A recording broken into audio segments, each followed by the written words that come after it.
Good afternoon, everyone. Welcome back to Temple Beth Or and our Yom Kippur streaming services. It is a pleasure and honor to welcome you back with us for our afternoon service on this Yom Kippur day. I'm joined by our cantor, Ariel Goldfarb, as well as our tech duo team of David Youngman and Philip Carey. Thank you both for helping us to and enabling us to stream our services out to the internet. We're grateful to be able to share this with you, and thankful for your being with us for this day. Yom Kippur is a day set apart from all the other days. Like Shabbat, indeed, it is often referred to as the Sabbath for the soul. This is a day set aside for introspection and reflection, a day to challenge us in the areas of our comfort zones, so that we might strive to be more than what we were. That is our challenge on these Yamim Noraim days of all, and that is part of our not only obligation, but also part of our blessing as a human being. We are able to change. We are able to grow. Attitudes and beliefs we once held sway are able to make way, as the lyrics go, for new toys, new thoughts, new ideas. We constantly challenge ourselves to be more and to strive to be even better. And that's what we do on this Yom Kippur.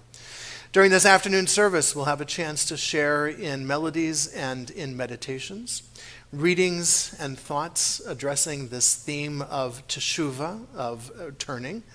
We're going to engage in a little bit of Torah study, albeit one-sided Torah study, as I present to you what I think is absolutely the best and most powerful example of teshuva in our scriptures. In our Torah, we will take a look at deeply at that situation and see what kind of lessons we might be able to deduce for ourselves as we too continue our own journey of teshuva, of turning and of returning.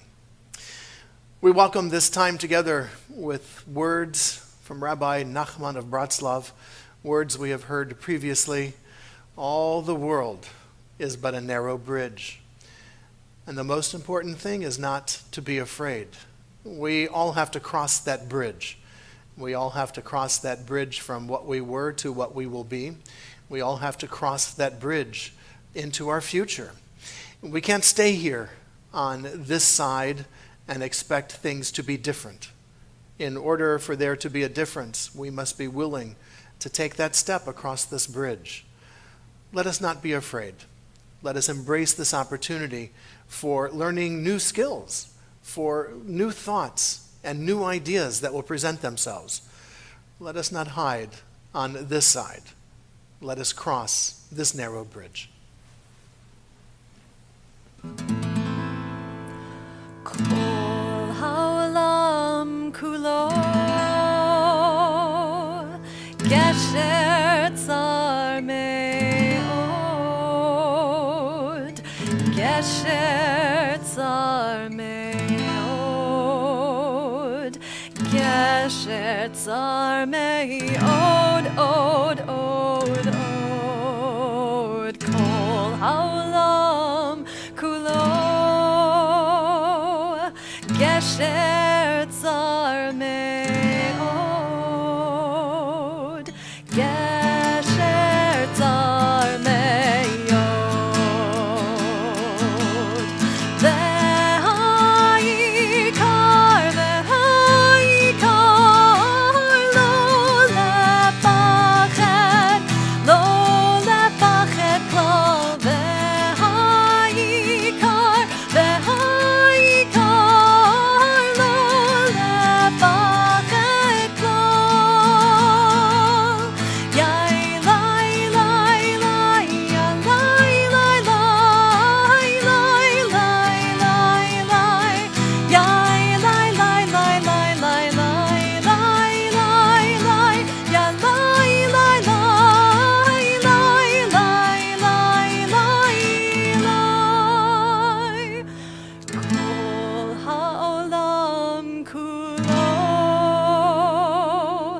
Gesher tsar me'od,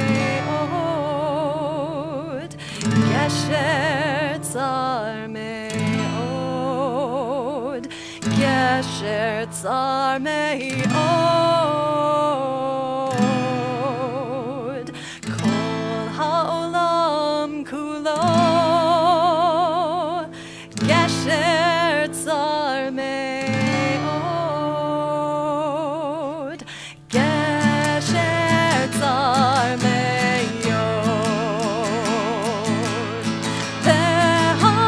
V'ha'ikar, v'ha'ikar,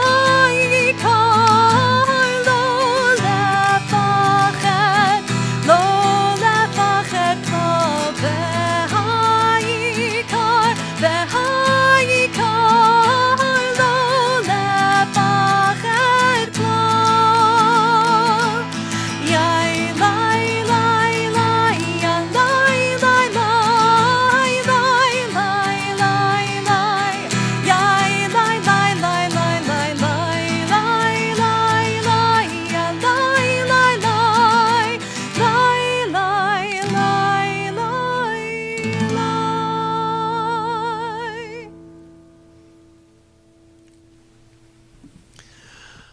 Our service continues for those with our machzorim available on page 327. Page numbers will appear on the slides for the designated readings. You will find them in the upper corner of your screen as well. Jacob had a dream, a ladder set on the ground with its top reaching the sky, and angels of God were ascending and descending the ladder. Our sages taught, the Holy One said, Jacob, you must climb as well. But Jacob was afraid, and he did not climb up. We want to climb higher, but we are tired, and there's so much to do, and we don't know how to rise. God of becoming, whose name means, I will be what I will be. You are the unfinished one, ever unfolding, evolving with your creation, made in your image. We too are fluid, ever becoming who we will be. Keep us alive to possibilities. Show us a path to grow in mind, heart, and spirit, and help us find the strength to ascend.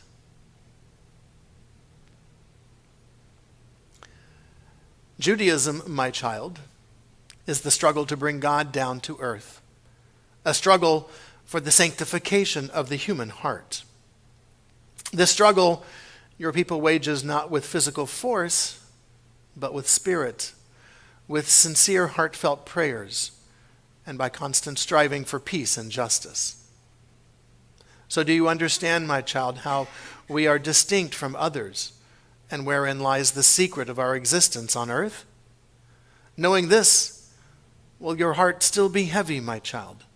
Will you still say you cannot stand your fate? But you must, my child, for so were you commanded. It is your calling. This is your mission and your purpose on earth. You must go to work alongside people of other nations.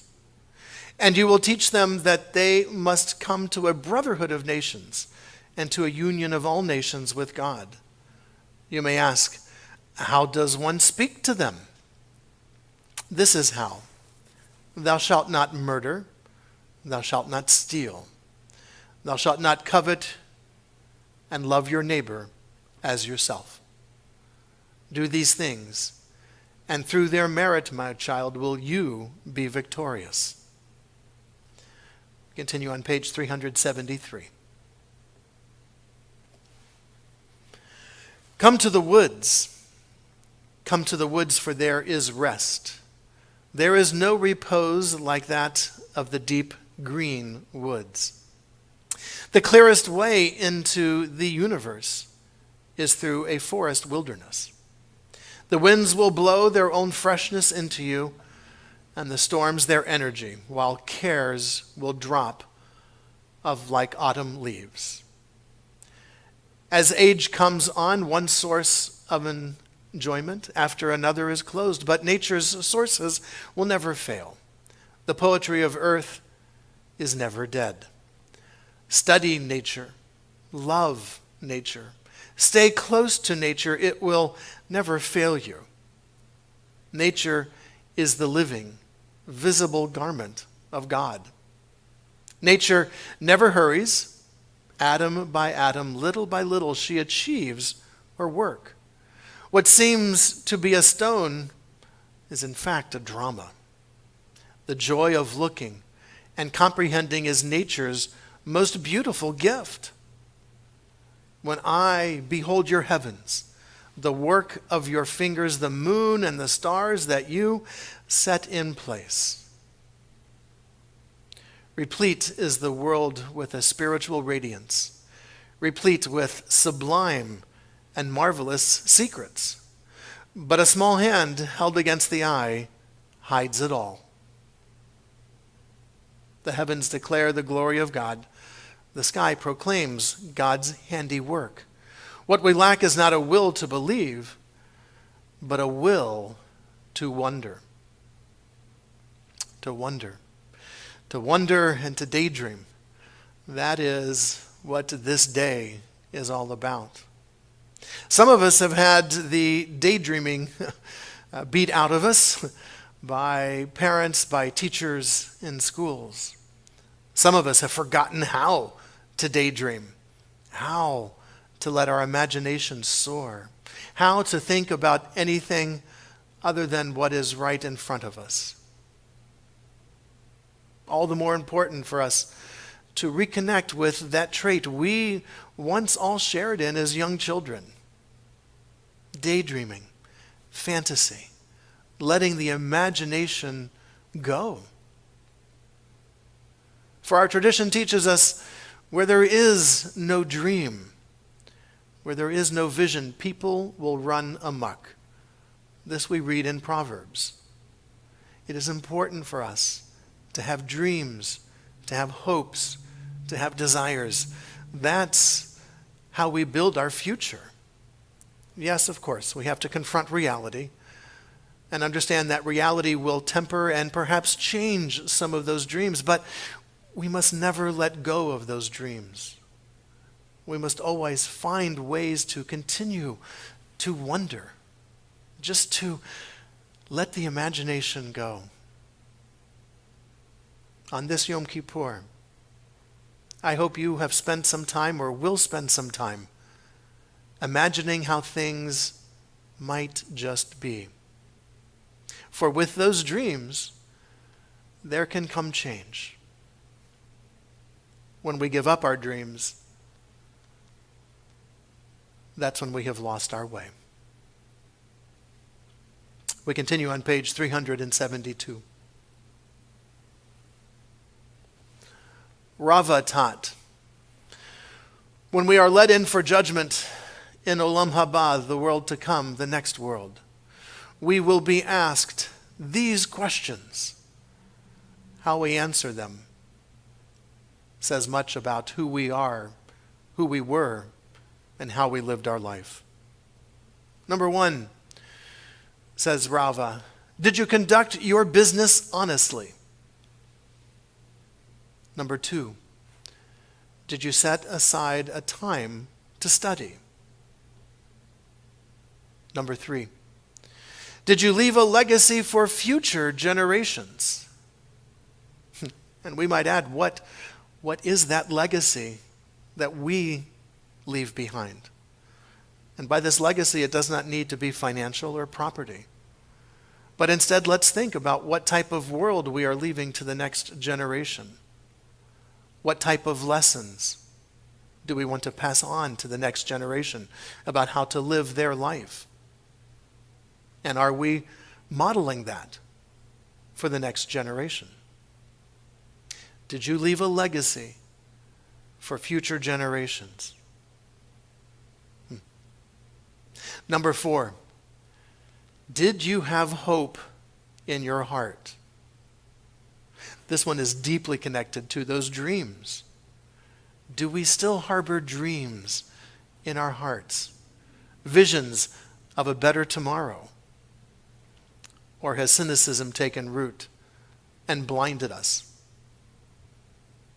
Do you have hope in your heart now?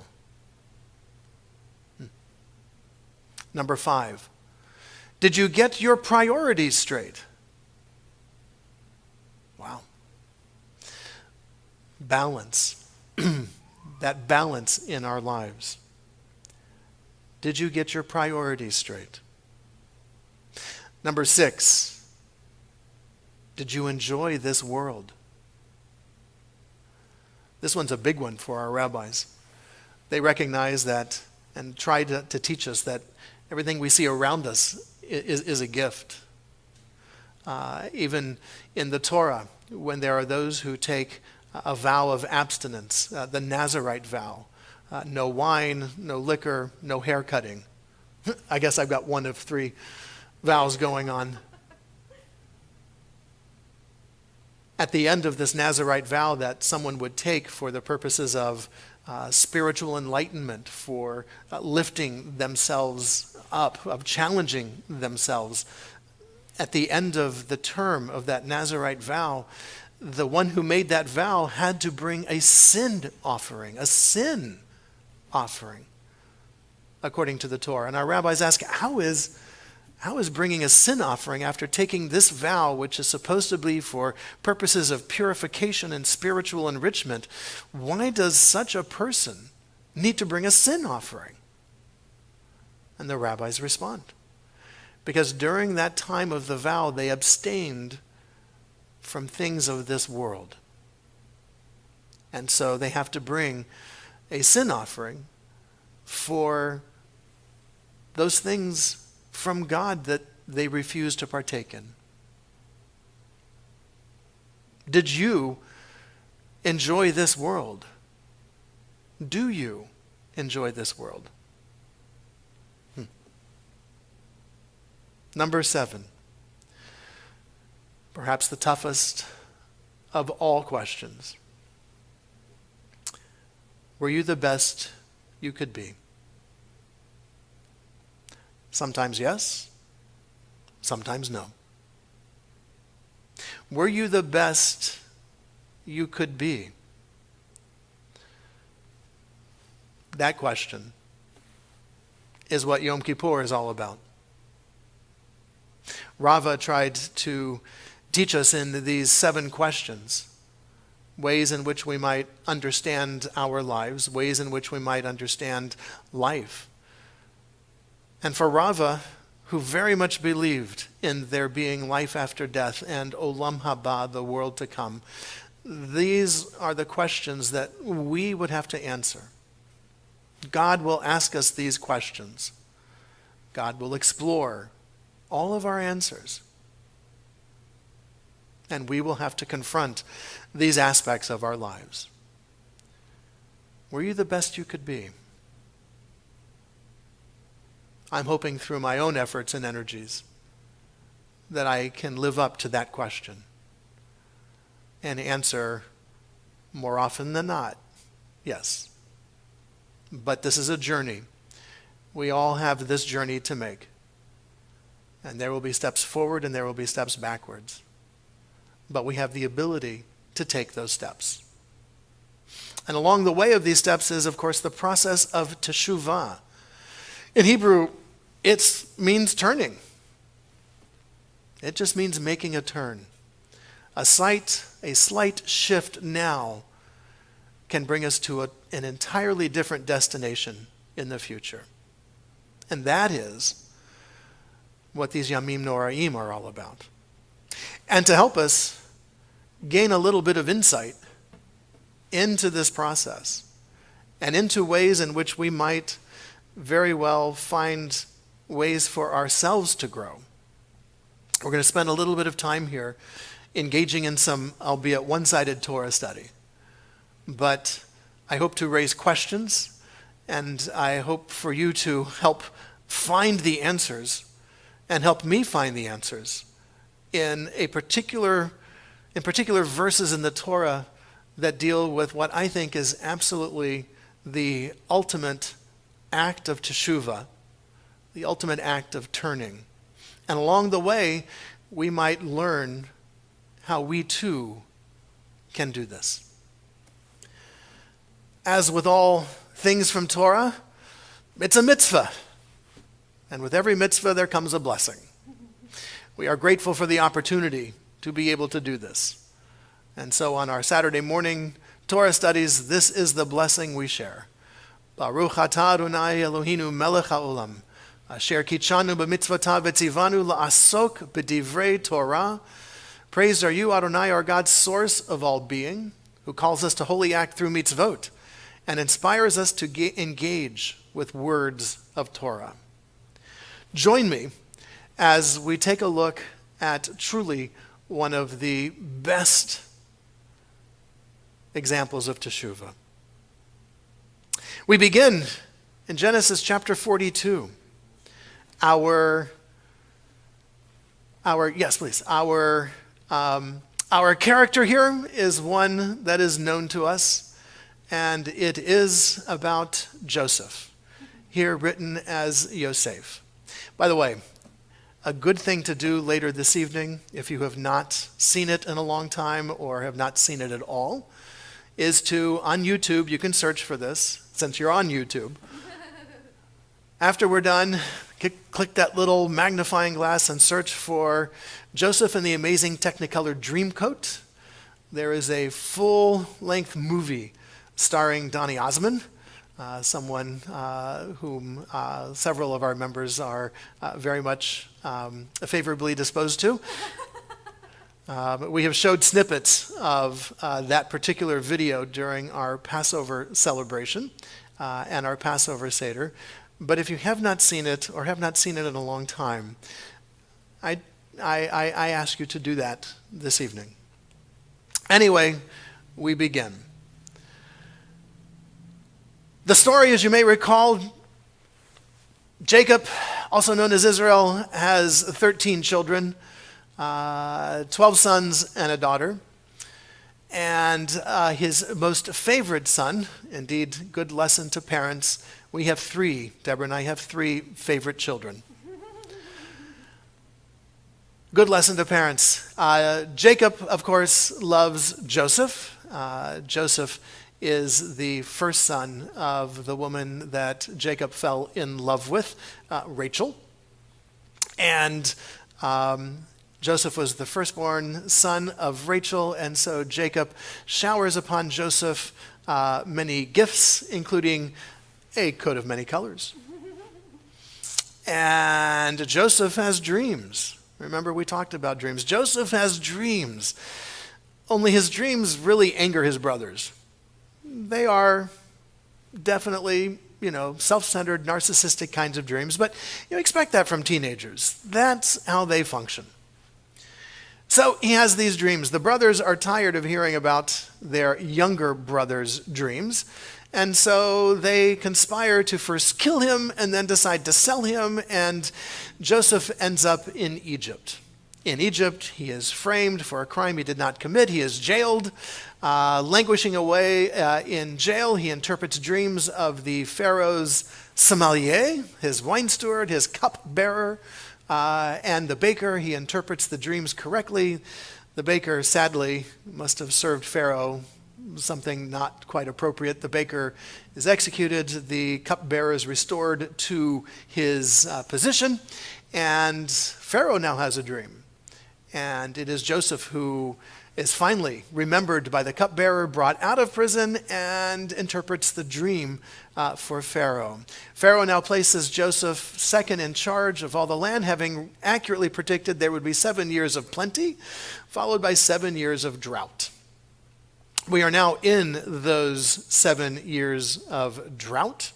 And the entire Middle East is coming to Egypt for food because Joseph has been able to orchestrate the smartest deal ever in warehousing grain for everybody and now selling that to all the nations who would need it.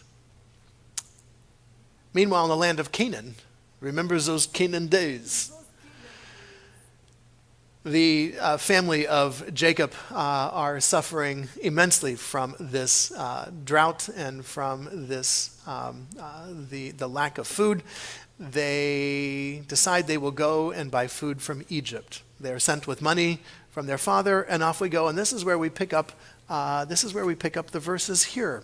Genesis chapter 42, verses 9 through 17. If you have a Chumash or a Torah nearby, go ahead and open that up as well. The brothers are there in front of Joseph, only they don't recognize Joseph. Of course they don't recognize Joseph. Joseph is dressed as an Egyptian.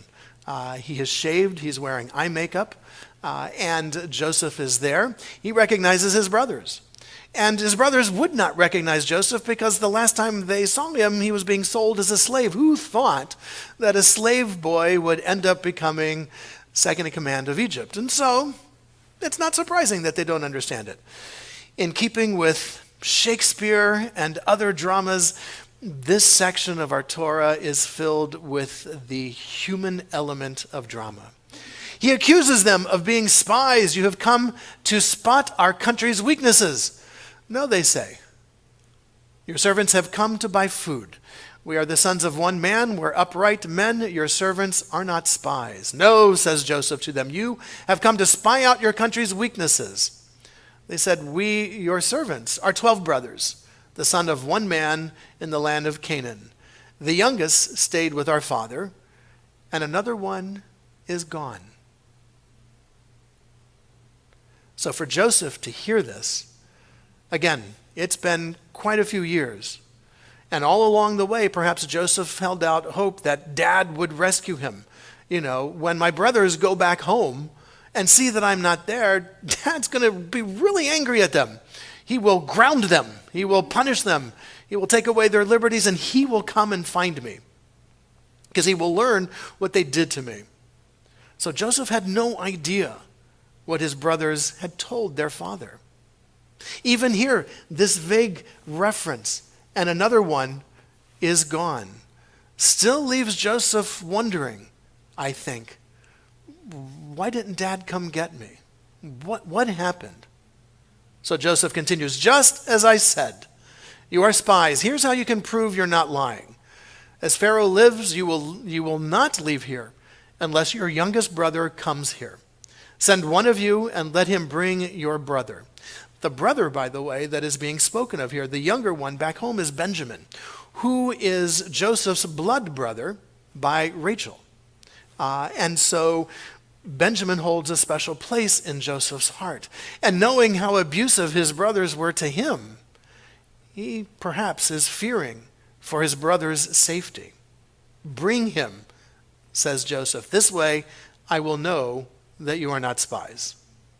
Meanwhile, you will be kept in custody. This will prove whether there is any truth to what you say. Otherwise, as pharaohs live, you are certainly spies. And he put all of them together in prison for 3 days.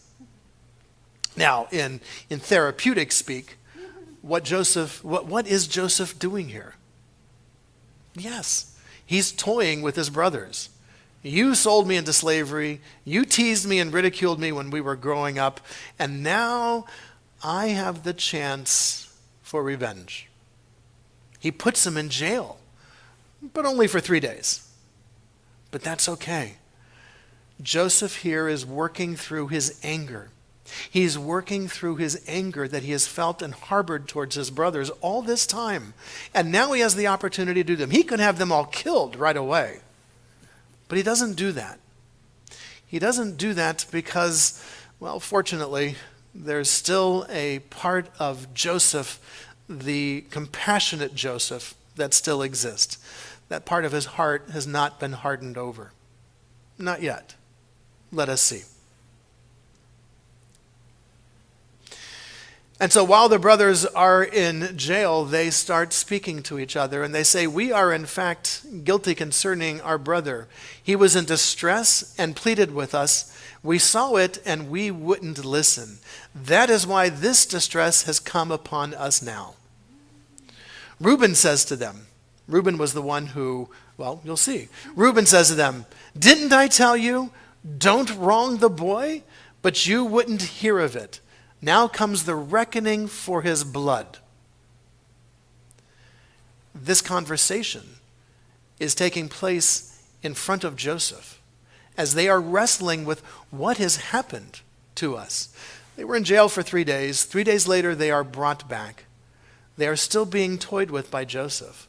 But what the brothers don't understand is that Joseph understands them. All right, there was a translator there translating for them. Joseph turns away from them and begins to weep, then returns and speaks to them. He took Shimon from among them and put him in prison before their eyes. Still, Joseph is playing with his brothers, toying with them, tasting a little bit of revenge. You were cruel to me, I will be cruel to you.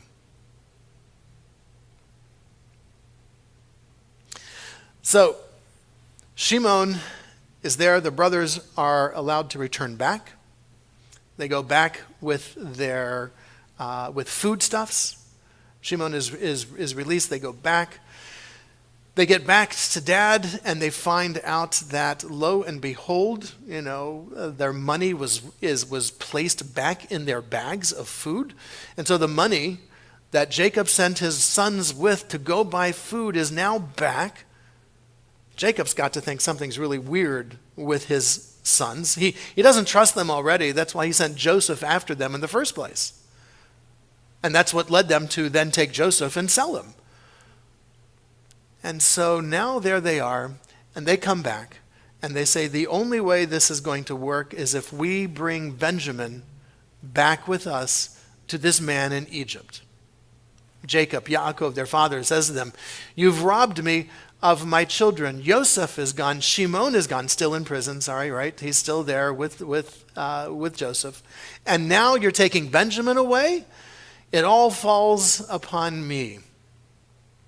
So Jacob here is bereft. He has no idea why his son is in prison.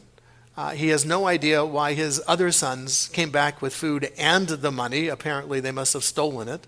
And he has no idea why Benjamin, his youngest, again, the last son of his wife Rachel, who died giving birth to Benjamin, and now Benjamin's going to have to go to Egypt.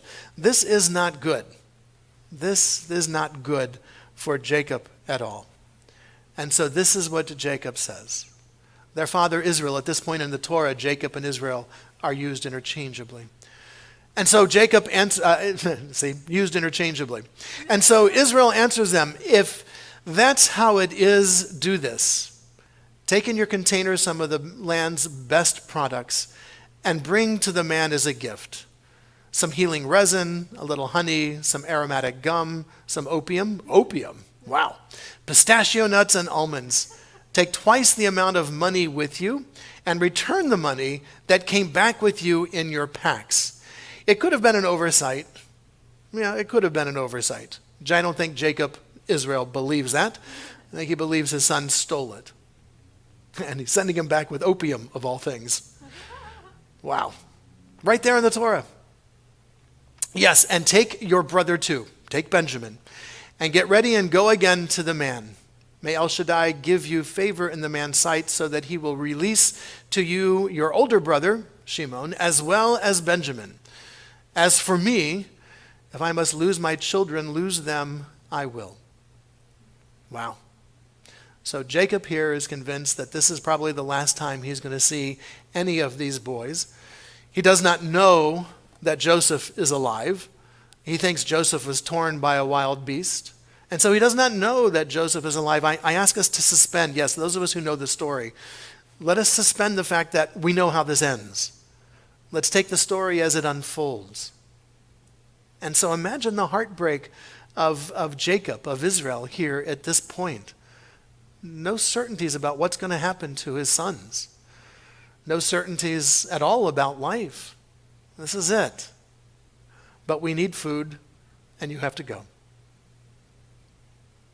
And so the men, the brothers, took the gift, took twice the money with them. So this is going to be the money for the first purchase that they are returning and the money for the second purchase that they're hoping to make. And they prepared and went down to Egypt and stood before Joseph. When Joseph saw Benjamin with them, he said to his household manager, Take the men inside the house, kill the animals and prepare the meat. Those men will dine with me at noon. Well, so Joseph is going to have a lunch with lunch with his brothers, unbeknownst to them that they are all brothers there at the table. They've had the meal, and as the men are preparing to leave, he ordered the manager of his household, fill the men's pack with food as much as they can carry, and put each man's money just inside his pack, and put my goblet, the silver one, just inside the pack of the youngest of Benjamin, along with his grain money.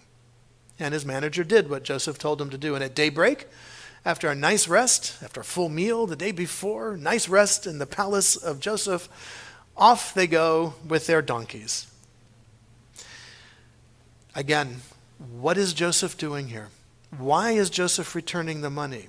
Why is Joseph putting this goblet in the sack of Benjamin? What is he wrestling with? Why does he want to do this?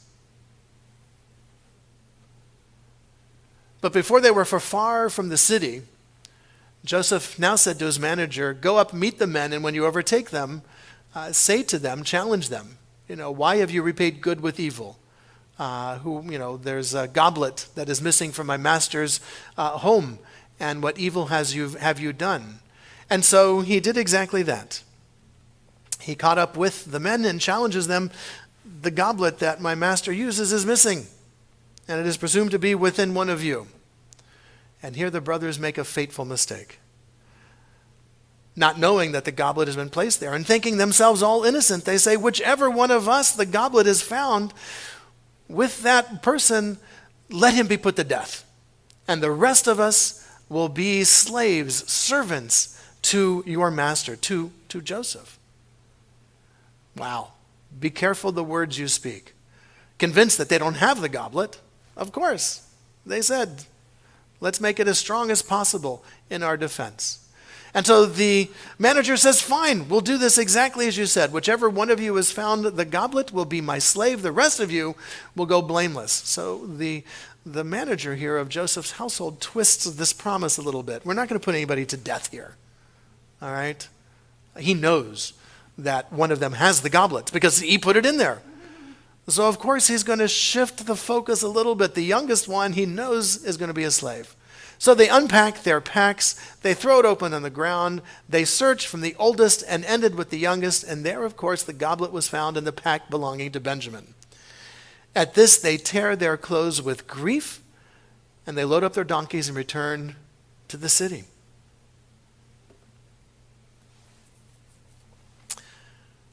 Not wanting to let their younger brother be kept a servant, all of the brothers go back to confront Joseph over this deal.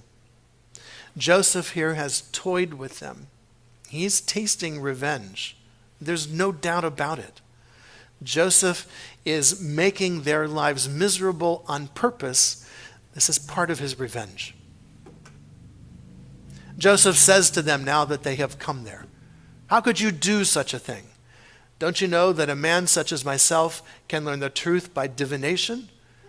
Yehuda said, there is nothing we can say to my Lord. How can we speak? There is no way we can clear ourselves. God has revealed your servant's guilt. So here we are, my Lord's slave, both we and also the one in whose possession the cup was found. Joseph says, heaven forbid I should act in such a way. Only the one in whose possession is the goblet, that one will be my slave. The rest of you shall go in peace to your father. And this is when Joseph is now convinced that he has won this game of revenge. You sold me, fine, I'm going to take my younger brother with me. We're going to leave you alone. You all can go back to Canaan and you can rot there. I am living the top lifestyle I can live, and my brother will now too, and you will have no part of this. And this is when the change comes. The change comes because Judah comes and steps forward and pleads pleads the case. He recounts the story of how we came here, you sent us back, we came back, and here is the story. Your servant, my father, said to us, you know that my wife bore me 2 sons. The one went out from me, and I said, surely he has been torn to pieces, and I haven't seen him since. Now this, mind you, is the first time that Joseph is hearing what his brothers told his father. Convinced maybe that his father had written him off. Dad never loved me, really. He was only just giving me these favors temporarily and didn't come looking for me because, again, Joseph didn't know what the brothers told their dad. Now it comes out. Imagine the surprise of Joseph hearing this. You told Dad I was dead? I was torn by a beast? This is what happened? Now, continuing with the narrative in the story, now if you take this one away from me, Benjamin away from me too, and something happens to him, you will bring my gray hair down to Sheol with grief. Sheol is a place we have encountered before. Jacob first utters this phrase when he sees the bloodied coat of Joseph and wails and bemoans the death of his son, although his son was not dead. The brothers, his other sons, didn't correct him on his misunderstanding of the facts, but they let that ride. And Jacob says, I will go down to Sheol, to this netherworld place. And now I'm going to go there again when Benjamin dies. So now if I go back to your servant my father, and the boy isn't with us, seeing how his heart is bound up with the boy's heart, when he sees that the boy isn't with us, he will surely die. And your servants will bring the gray hair of your servant, our father, Jacob, down to Sheol with grief. For your servant himself guaranteed his safety. I, speaking to you, guaranteed his safety. I said, if I fail to bring him back to you, then I will bear the blame before my father forever. Therefore, I beg of you to let your servant stay as a slave to you instead of the boy, and let the boy go up with his brothers. For how can I go up to my father if the boy isn't with me? I couldn't bear to see my father so overwhelmed by anguish. And so after this very emotional plea, where one brother has offered his life for all the others in exchange that Benjamin be allowed to return, and in telling the story that Joseph was not aware of, your dad thinks you're dead, that you were eaten by a wild beast, and your dad was beyond grief in that moment. Joseph, now hearing this for the first time, begins to move in an entirely different direction. And so Joseph is no longer able to control his feelings. And he says to his servants, get out, empty the room. So no one else was with him when Joseph revealed to his brothers who he was. He wept so loudly that the Egyptians heard it, that Pharaoh's household heard what Joseph is about to say. And Joseph said to his brothers, I am Yosef, ani Yosef. Ha'od avichai, is it true that my father is still alive? Now, after all of this gaming had gone on, after all of the things with the food and the money and the going back and the coming here and the going back and the hostage taking and the being in jail, all these things, the brothers are going, of course they're dumbfounded. They can't answer him. They can't say anything. So Joseph says to his brothers, come closer. And they come closer. But again, they're looking at an Egyptian man. Last they saw Joseph, he was a teenager. He's now a grown adult. And so I'm sure they don't recognize him, because look at the text very carefully. Look what Joseph says next. He says, I am Joseph, I am Yosef, your brother, whom you sold into Egypt. This is the recognition. Only Joseph would know this. Only Joseph would know what his brothers did. And that's why Joseph is telling this. They still don't believe that this is Joseph. And so even though they're there, and even though Joseph is telling them, and Joseph is obviously speaking Hebrew, the language of his brothers, because there's no translator here, which should have surprised them already. But hey, why not? Joseph is a well-educated man, the second in charge of Egypt. He's got to be well-educated. Perhaps he knows Hebrew. And so it's not that draws it to a close. It is the fact, you sold me into Egypt. But it is these next words that show us the power of teshuva. And most importantly, what Joseph did to move beyond his anger. Do not be sad, says Joseph to his brothers. You sold me into slavery here. Do not be angry with yourselves, because it was God who sent me ahead of you to preserve life. This is very different. This is very different. At the time, there's no way Joseph knew, when his brothers sold him, that he was going to become the second in charge of Egypt. There's no way he knew, when he was working with Potiphar, that he would become the second in charge of all of Egypt, the viceroy, the second king. He did not know, when he was framed and thrown into jail, that he would become the viceroy, the second in charge of Egypt. There's no way he knew that in those moments. Only at the end. Only now does Joseph do what therapists try to teach people to do to make teshuva, to forgive another. And that is to reframe the event. That is exactly what Joseph is doing here. He reframes the event. You meant it for evil, but now I see that because of this, I am now here and am able to do more. That is our challenge when it comes to forgiveness, to be able to reframe the event that caused us that pain. Because that pain is still with us and will always be with us. And the anger will be there too. You can see from how Joseph has played with his brothers, he's still angry at them. And who wouldn't be?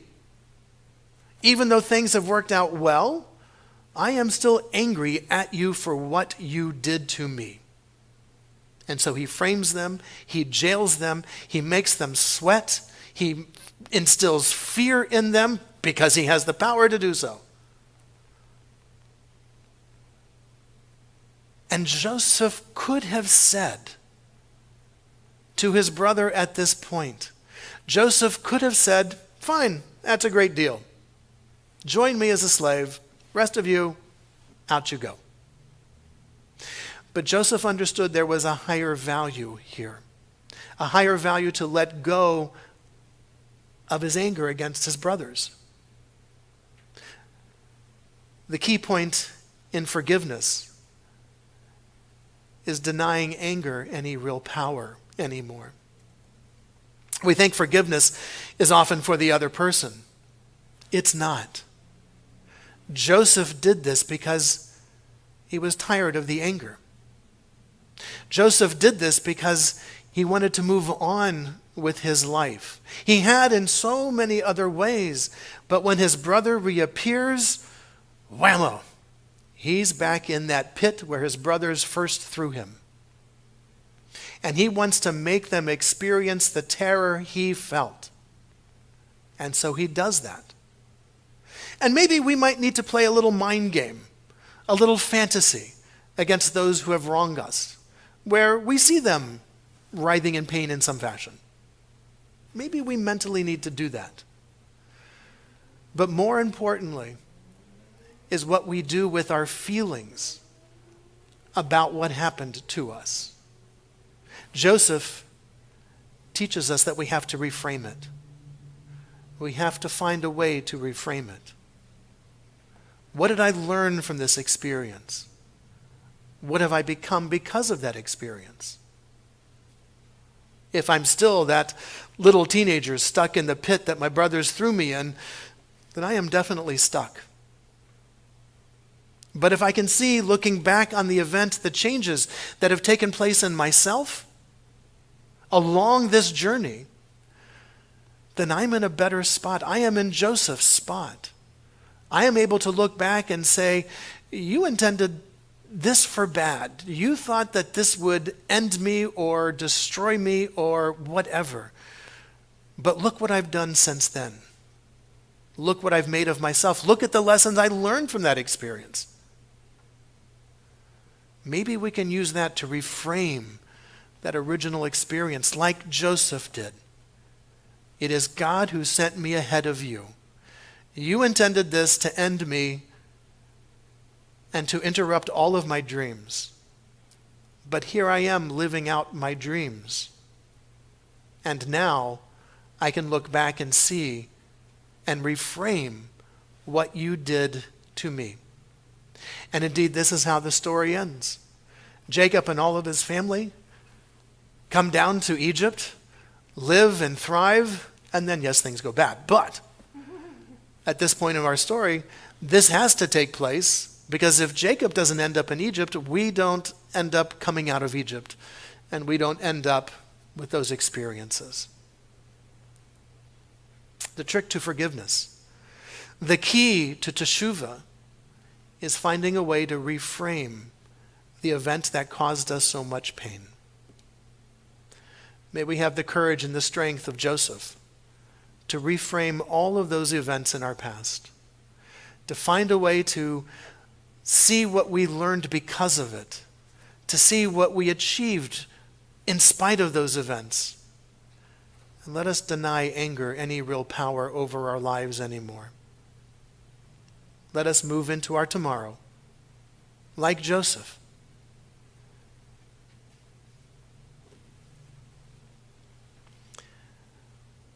We continue on page 380 with an exploration of the basic kinds of forgiveness that exist within Judaism. The most basic kind of forgiveness is forgiving the other's indebtedness. It's called mechila. If the offender has done teshuva, again, repentance, and is sincere in his or her repentance, then the offended person, the one who is wrong, should offer mechila. We'll wipe the slate clean. That is, the offended person should forgo the debt of the offender, relinquish his or her claim against the offender. Let it go. Just let it go. This is not a reconciliation of heart or an embracing of the offender. It is simply reaching the conclusion that the offender no longer owes me anything for whatever it was that he or she did. Mechila is like a pardon granted to a criminal by the modern state.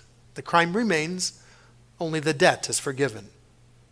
The tradition, however, is quite clear that the offended person is not obliged to offer mechila if the offender is not sincere in his or her repentance and has not taken concrete steps to correct the wrong done. Mechila is thus an expectation of the offended person, but only if the sinner, the offender, is actually repentant. For example, a woman who has been battered by her husband or abused by her father. Such a situation and such a person is not obliged to grant anyone mechila unless he has first desisted from all abusive activity, reformed his character through the analysis of sin, remorse, restitution, and confession, and actually asked for forgiveness several times. Only then, after ascertaining that he is sincere in his repentance, would a woman in such a situation be morally bound, though not legally obligated, to offer the offender mechila. Again, a possibility, not a requirement. The principle that mechila ought to be granted only if deserved is the great Jewish no to easy forgiveness. It is core to the Jewish view of forgiveness, just as desisting from sin is core to the Jewish view of repentance. Without good grounds, the offended person should not forego the indebtedness of the sinner. Otherwise, the sinner may never truly repent, and evil will be perpetuated. Evil will be perpetuated. Conversely, if there are good grounds to waive the debt or relinquish the claim, then the offended person is morally bound to do so. And this is the great Jewish yes to the possibility of repentance for every sinner. It is a balance. The second kind of forgiveness is called slicha, forgiveness. It is an act of the heart. It is reaching a deeper understanding of the sinner. It is achieving an empathy for the troubledness of the other. Slicha, too, is not a reconciliation or an embracing of the offender. It is simply reaching the conclusion that the offender, too, is human, is frail, and is deserving of sympathy. It is closer to an act of mercy than it is an act of grace. A woman who is abused by a man may never reach this level of forgiveness, and Judaism says that she does not have to. There's so much involved in that abusive situation. She is not obliged, nor is she morally necessary for her to do so. The third kind of forgiveness is atonement, kapara, or a purification, a tohara. This is a total wiping away of all sinfulness. It is an existential cleansing. Kapara is the ultimate form of forgiveness, but is only granted by God. No human can atone the sin of another. No human can purify the spiritual pollution of another. As I look back at Joseph, I see Joseph had achieved the state of slicha, of forgiveness, through empathy by understanding just how shallow and lowly and selfish his brothers were. Through slicha, he was able to grow himself and emerge from that situation as a whole. The other form of atonement, this kapara, this tohara, that's what Yom Kippur is about between us and God. We continue on page 383. As I wish to be forgiven for what I've done wrong, viewed with leniency and understanding, my good intentions acknowledged even when I fall short, so I must commit myself to follow the model of the Holy One, giving others the benefit of the doubt, perceiving their virtues as keenly as I see their flaws, offering them the chance to begin anew, relinquishing the need to punish. Relinquishing the need to punish. This kind of ties into our discussion this afternoon of tzedek, tirdof, these two balancing and competing scales that we are obligated to explore not only in legal cases, but in also all the aspects of our lives. This balance, this tzedek. Sometimes our need to punish the other for the wrong that they have done outweighs our balancing act of wanting to forgive the person and move on with our own lives. We continue on page 385. Feel bad. It won't kill you.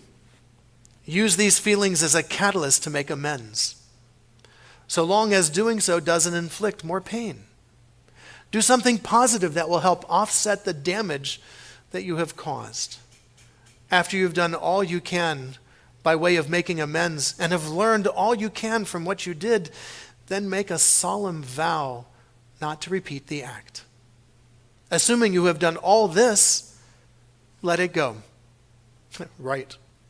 How? The next time the memory arises of the event of what caused this pain, do not give yourself over to the drama. Yes, I did that. I made that mistake. I said that, but I will never do that again. I won't do that again. There is no point in dwelling on it, and doing so simply feeds my narcissism. Better to do something constructive with my time and my energy.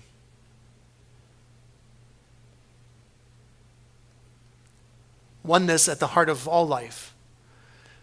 May I let go of the pettiness within myself and transform myself into a conduit of love. Let me be healing and comfort for those who are tired and ill. Let me be nourishment for the hungry. Let me be a shield for those who are helpless and afraid Let me be a lamp to those who dwell in the dark. May I be a haven for the troubled, a guide for the lost, a voice for those who cannot speak. Let all those I meet come away feeling better for having encountered me. We continue on page 397. The older we get,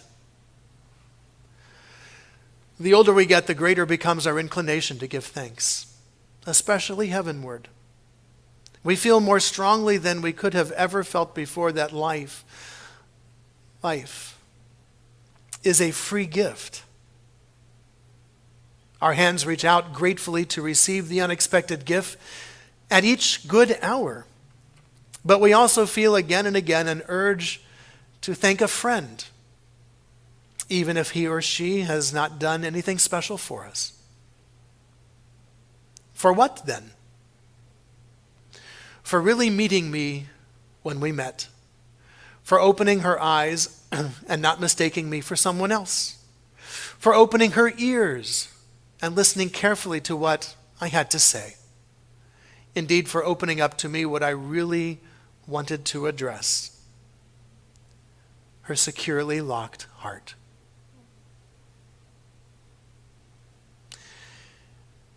Yom Kippur, teshuva, is also about wholeness.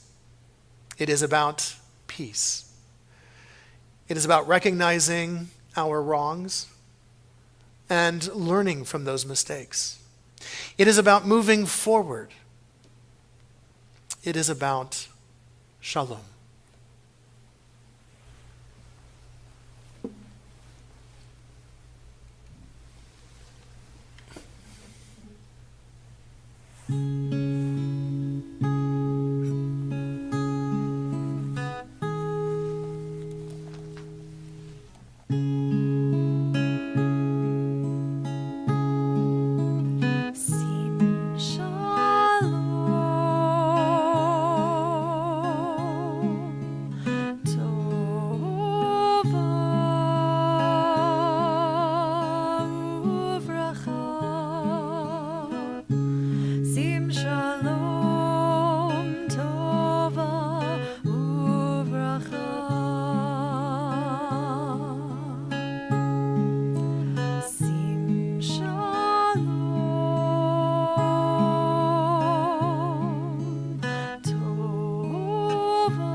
Thank you very much, Cantor. For those of you just now joining us, we are concluding our afternoon service for Yom Kippur. We are going to take a few moments to break and to set up for our Yizkor service. I ask that you bear with us while we do that, including loading up the next set of slides. We will be with you in a moment. If you have not already done so, you are welcome to download the Yizkor booklet that was emailed earlier today. And if you would prefer to receive in the future a printed version of the book, please click the reply tab in the email, and you will receive a printed version. Just let us know that you would like that. Thank you very much for joining us for our afternoon service. In a few moments, we will begin the Yizkor service.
And welcome back to Temple Beth Or and our Yom Kippur services. We are continuing with the Yizkor service, our service of memory, in just a moment.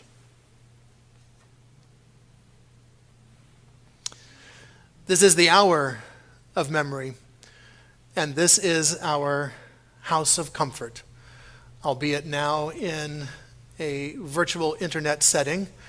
Your homes are linked with this, our spiritual home. Your home has become a house of comfort. Your home has become a mikdash ma'at, a miniature sanctuary, as we celebrate this very different Yom Kippur and this very different type of Yizkor service. On page 541. Wounded by loss, we retreat from life, and our community gathers us in. Into this virtual space, we bring our stories and our prayers, unanswered questions, tears that need to be shed, lives recollected and carried within us, moments of courage and laughter and pain. This day embraces them all. This virtual space of ours embraces us all. Now the heart opens in sorrow, for we are time's subjects, and all that we love, we must lose. And so let us hold fast to the love that remains and cherish the light of the sun. Today, all of us walk the mourner's path. Together may we find strength.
We continue on page 547.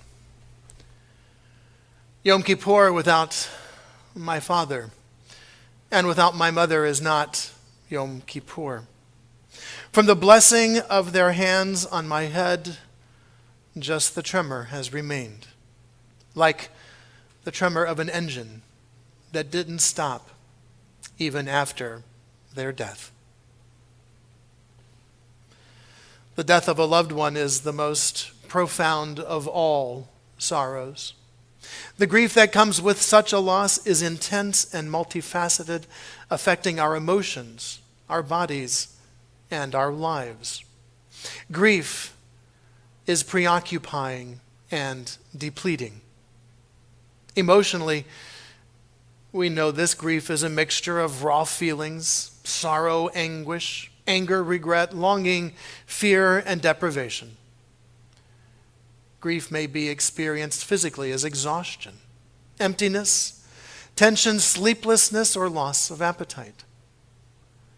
Grief invades our daily lives in many sudden gaps and changes, like that empty place at the dinner table, or the sudden loss of affection and companionship, as well as in many new apprehensions, adjustments, and uncertainties.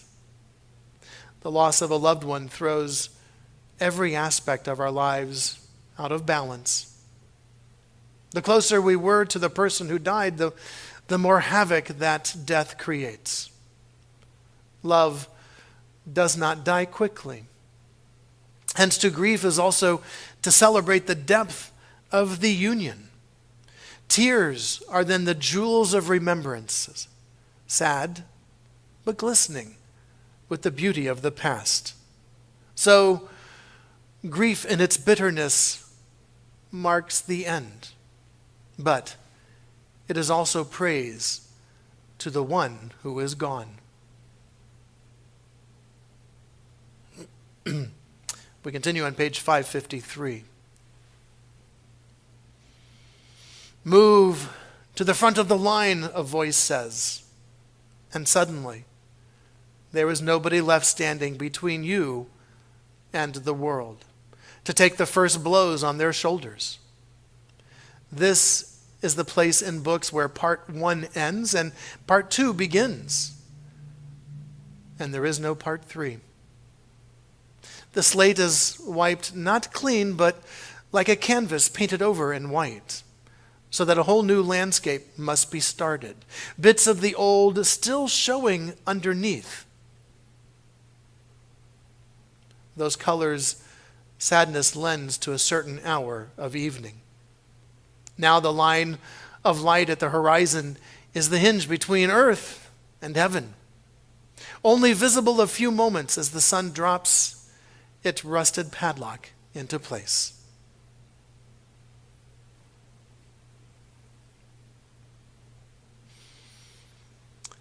The courage that my mother had went with her and is with her still. Rock from New England quarried now granite on a granite hill. The golden brooch my mother wore she left behind for me to wear. I have no thing I treasure more. Yet it is something I could spare. Oh, if instead she'd left me the thing she took into the grave, that courage, like a rock, which she has no more need of, but I do.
Our service continues on page 561.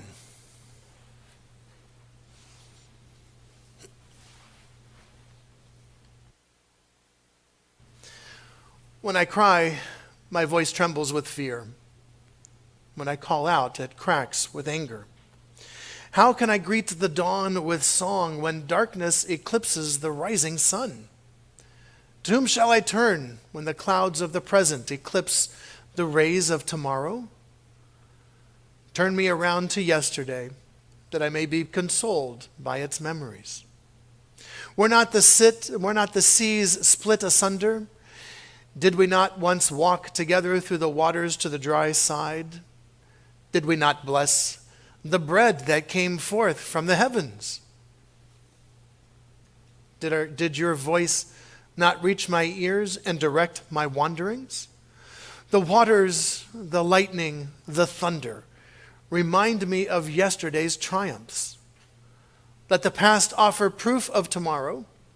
Let it be my comforter and guarantor. I have been here before, known the fright, and found your companionship. I entered the sanctuary again to await the echo of your promise.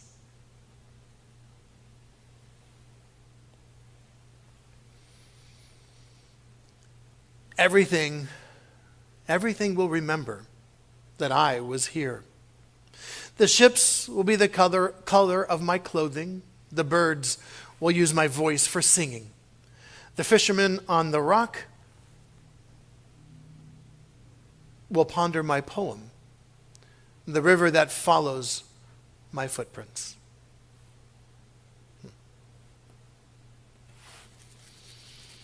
Hannah Sendish wrote, "There are stars up above,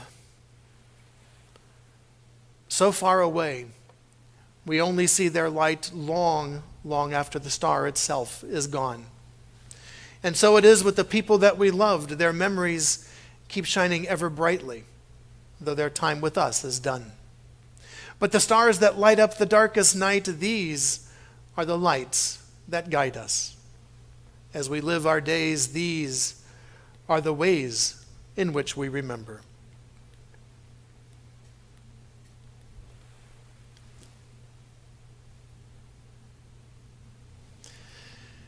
And it is through remembering and through love that we are able to keep our departed loved ones with us in our hearts and in our memories, yes. Of course, that is no substitute for not having them with us physically. But we cannot ask of earth, of life, the impossible.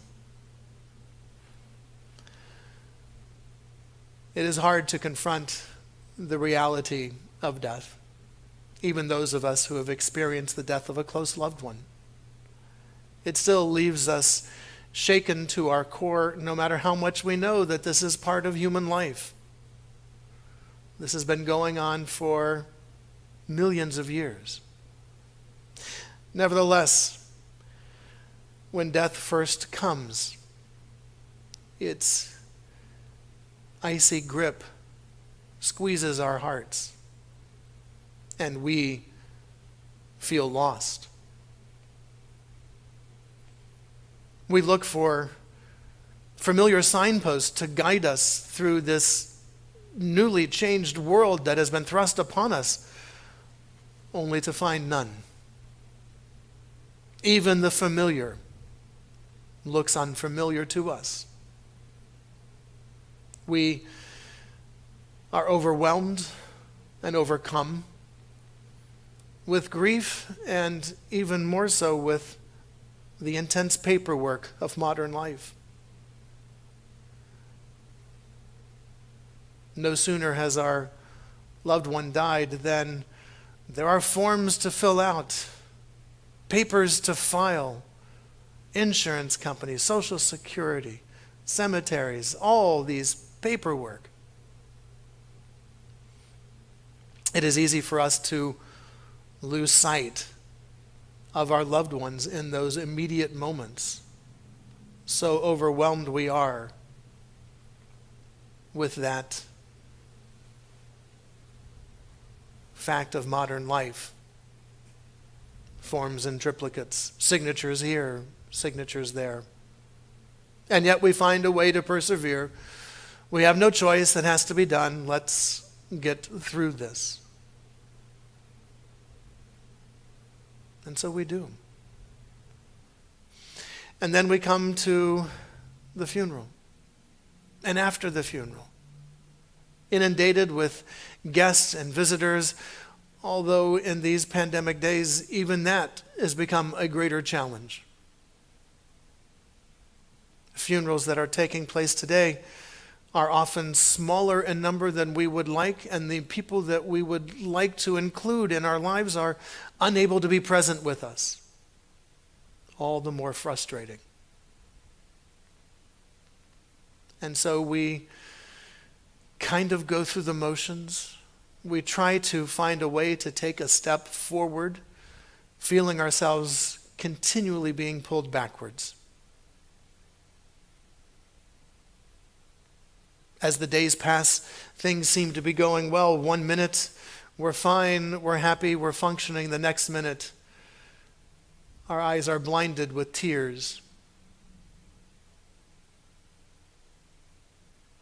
And we feel like collapsing.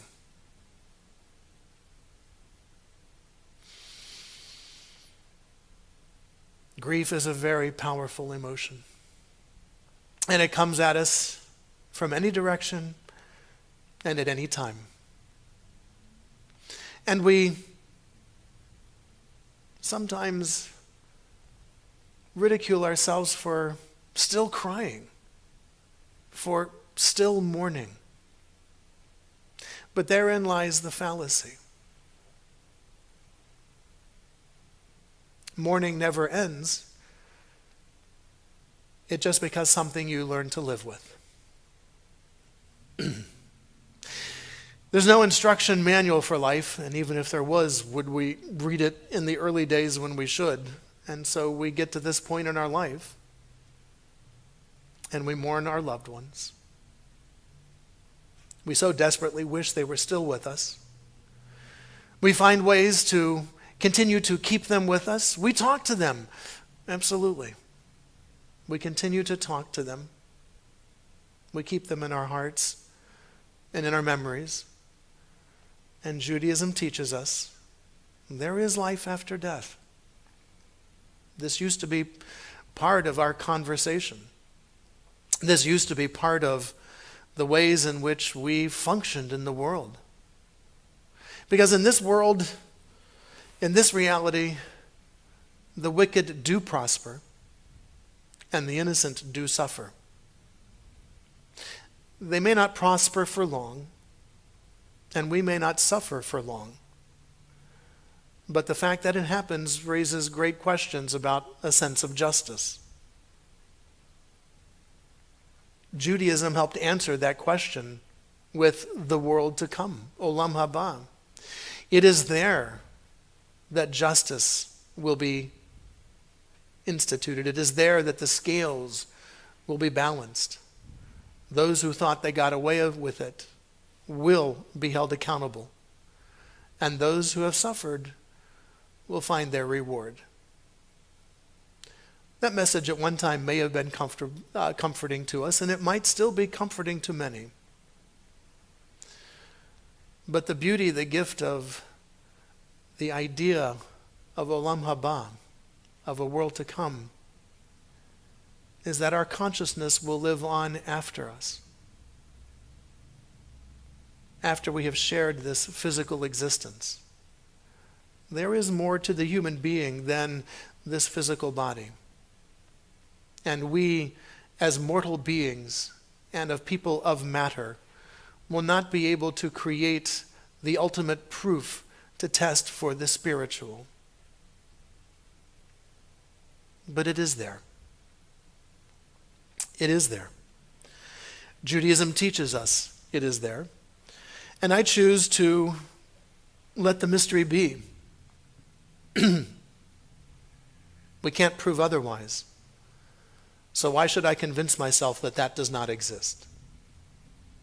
And so I hold out the hope and the possibility that that does exist. because the idea of meeting my great-great-great-grandparents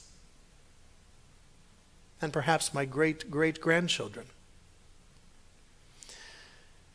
is a hope and a prayer that I find worth holding on to.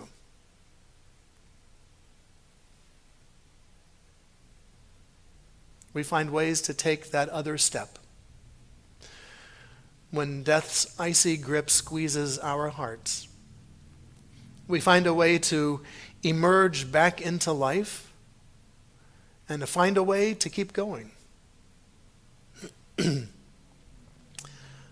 One of my favorite reflections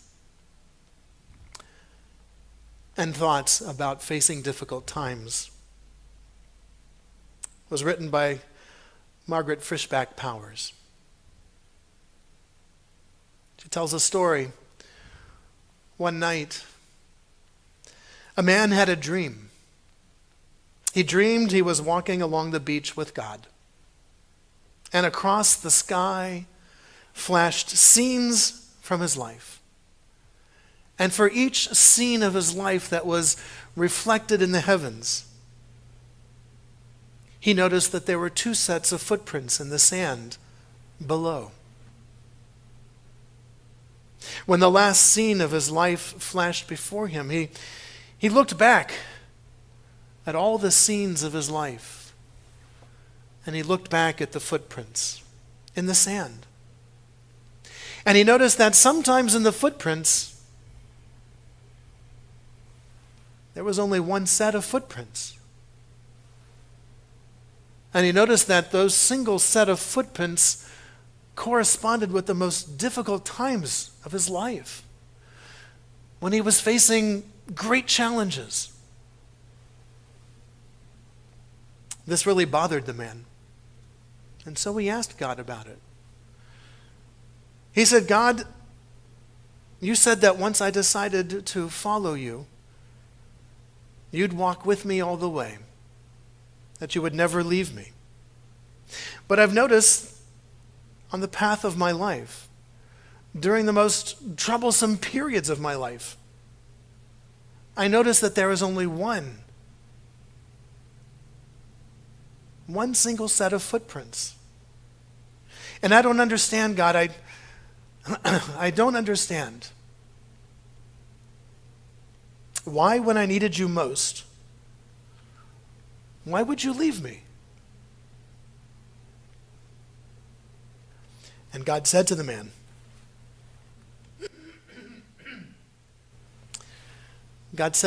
my child, I love you and I will always love you. And I would never leave you.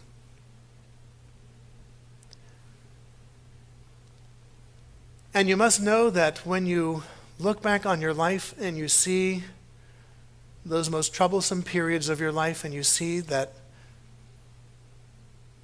single set of footprints in the sand,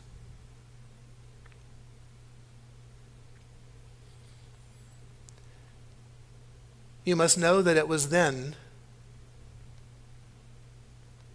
that I carried you.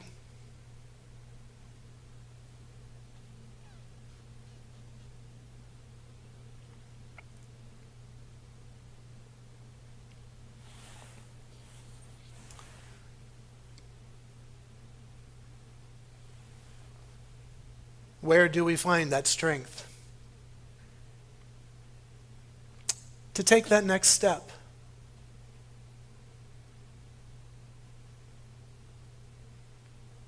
How do we grow out of the death of our loved one? How do we continue the living?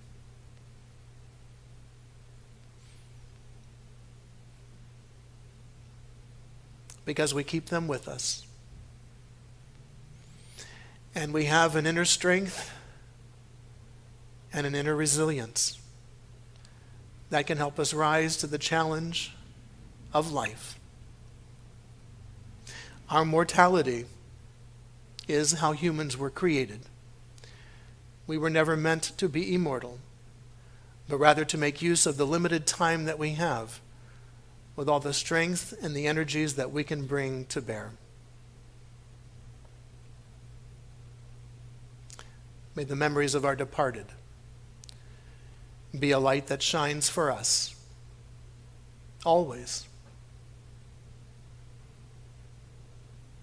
in our hearts and in our minds.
Gift forever, sweet bouquet.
We continue on page 577 in our Machzorim.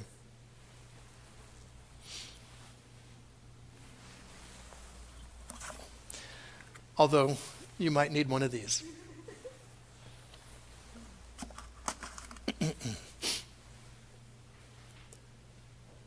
I find it hard to believe that all we are simply vanishes. I don't think we go to a physical place. After all, the essence, the soul, is not physical. As the Israeli scholar Adin Steinsaltz once remarked when asked, where the soul goes is a nonsensical question. The soul is not physical. Where does a dream go once it has been dreamt? Where does love go when it seems to disappear? We cannot conceive of what life might be like if it is not material like this life. In this life, we are tied to the tangible, except our deepest experiences tend to be things that are not really physical, like love, like memory. We cannot imagine what happens after death, but the poverty of our imagination does not prove that the world is not more creative than we know. It is lovely to think that the loss of this world is a ticket price to the inheritance of the next. Maybe we step through this world as if through a corridor. A beautiful comment by Bronson Alcott, friend of Emerson and father of Louisa May Alcott, ties together the themes of failing memory and the world to come. As he grew older, Emerson started to lose his memory. He tried to get around it once, forgetting the term umbrella, and called it the things that strangers take away. But it really troubled him. He was consoled by Alcott, who made reference to the Platonic legend that human beings know all about this world, but lose that knowledge the moment we are born. Judaism likewise has a similar teaching. The soul knows everything, was with God, saw all of history, all of eternity. But when the soul merges with the human being, that bringing together of infinite and spiritual and finite and matter, that bringing together is traumatic and the soul forgets. Likewise, said Alcott, he said that as we get older, we start to lose knowledge of this world in the form of failing memory to prepare us for the next one. Each time we cannot remember something about this world, it is not a failing, but a letting go.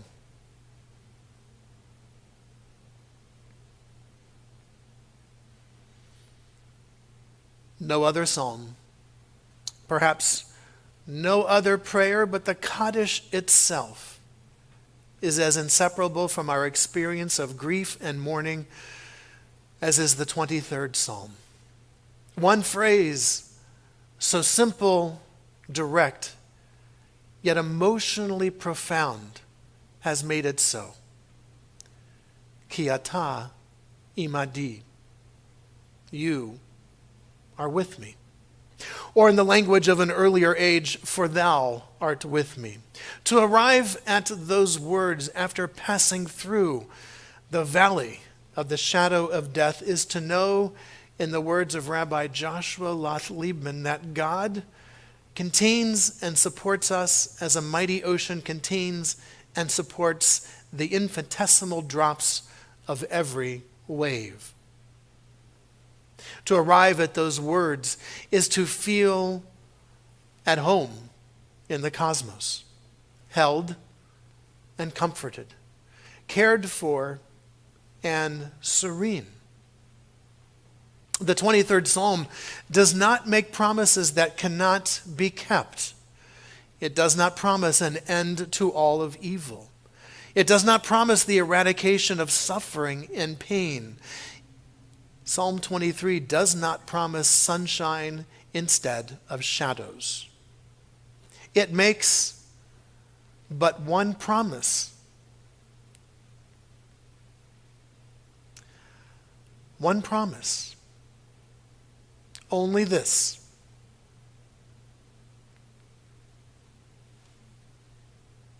You are not alone.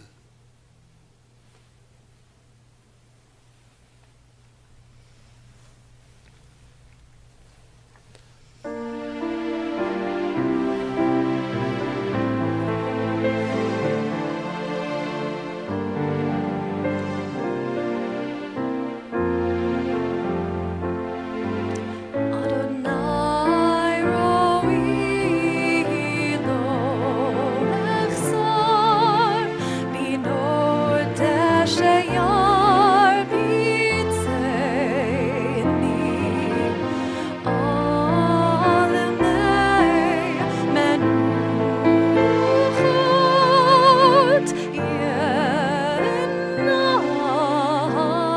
aleini nafshi eshovev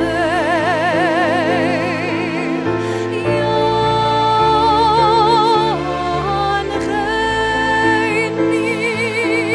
v'moglei tzedek lemon shemo.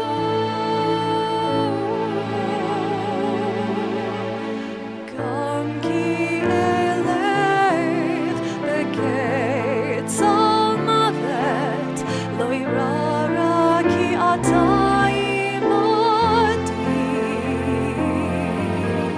shivtecha umishantecha hemayanachamuni ta'aruch lefanai shulchan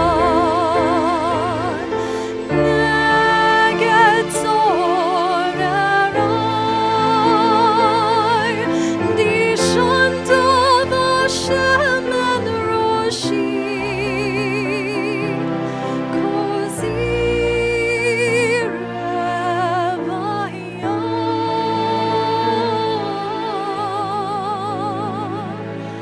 ach tov v'chesed yirdefuni kol yamei chayai v'shavti beveit Adonai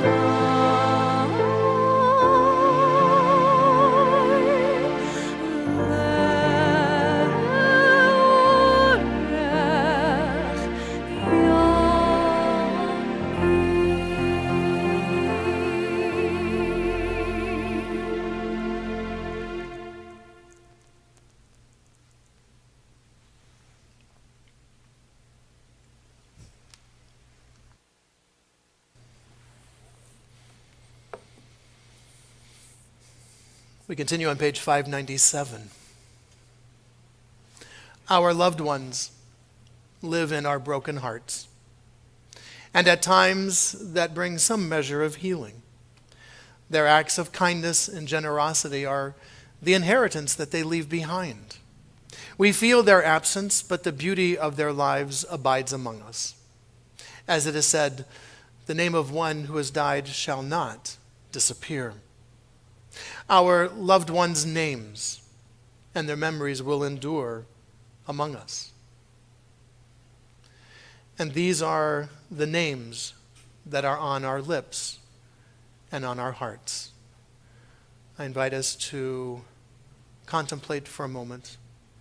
Listen to the melodies that we are about to hear of Maurice Ravel's Kaddish as our cellist and accompanist allow us the opportunity to recall our departed loved ones, those who have died since last Yom Kippur, as well as the leaders of our congregation our rabbis, and our presidents, whose names you will see in a moment. In the meantime, I invite us to sit comfortably, take a deep breath, and let this music take us into a special place in our memories and in our hearts.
רחמים, שוכן במרומים, המצא מנוחה נכונה תחת כנפי השכינה עם קדושים וטהורים כזוהר הרקיע מזהירים את נשמות יקירנו שהלכו לעולמם בגן עדן תהא מנוחתם בעל הרחמים יסתירם בסתר כנפיך לעולמים ויצרור בצרור החיים את נשמתם אדוני הוא נחלתם וינוחו בשלום על משכבם ונאמר אמן.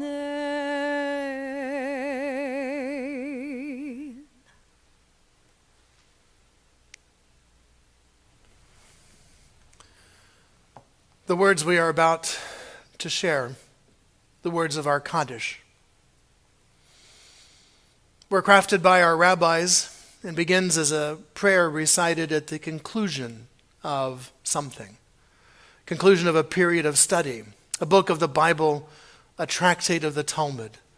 As they were preparing to leave, they would share this prayer, really just a doxology, a statement about God, acknowledging the great mystery at the heart of life, and doing so in terms that recognize that even trying to name that mystery is beyond our ability, but we will nevertheless try to do so. For the rabbis, they had come together. They had studied together. They had laughed together. They lived for that time together. They learned something from each other. They argued. They debated. And as they were preparing to depart on their ways, unsure of when their paths would cross again, or necessarily how their paths might cross again, they paused to just acknowledge this great mystery. There is a Creator. There is a God who is beyond our understanding. We have encountered each other. Our paths have crossed in this moment. We have learned, and now we are about to part. And we hope to see each other again. What becomes a prayer at the time of a conclusion of period of study moves to a prayer at the conclusion of someone's life. But the reality is still the same. In the presence of our departed, we learned, we lived, we laughed, we argued, we debated. And now that our paths seem to have parted, we acknowledge the great mystery that enabled these loved ones to be in our lives. If we think of the randomness that existed to enable them, to enable their great-grandparents to meet, we stand in awe of all those connections, all of the opportunities for things to have gone an entirely different way, and yet did not, so that we could spend time with them. We acknowledge that great mystery with these words. That mystery itself is beyond our words and beyond our comprehension, yet we utter these words that give name to that very thought. The words of our Kaddish, whereby we acknowledge that our paths intermingled for a while with our loved ones. And in those moments, we lived, we loved, we learned. Yitkadal v'yitkadash shemei Rabbah, be'alma divra chirutei v'yamlich malchutei, b'chayechon u'v'yomechon u'v'chayei dechol Beit Yisrael, ba'agala uvizman kariv vimru, amen. Yehei shemei rabba mevarach, le'olam ulalmei almaya, yitbarach v'yishtabach, v'yitba'ar v'yitromam v'yitnaseh, v'yitadar v'yitaleh v'yitalal, shemei dekudesha berichu, le'elam min kol birchata v'shirata, tush v'chata v'nechamata, da'amiran be'alma v'imru, amen. Yehei shlama rabba min shmaya, v'chayim aleinu v'al kol Yisrael, v'imru, amen. Oseh shalom bimromav, hu ya'aseh shalom, aleinu v'al kol Yisrael, v'imru, amen. May all of us who mourn, and all of us who are bereaved, may we find through God's eternal presence a source of hope, a source of strength, a source of courage, and above all, a source of shalom, of peace. And let us all say, amen. This concludes our Yizkor service. We move immediately into our concluding service, our service known as the service of Ne'ilah, the concluding service for this Yom Kippur day. And we begin with a Sephardic melody, El Nora Alila. You can find the words on page 614 in your Machzorim. Our Creator, God of all, God sublime, whose deeds are true, have compassion. Grant us pardon as we enter Ne'ilah.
Continue on page 613.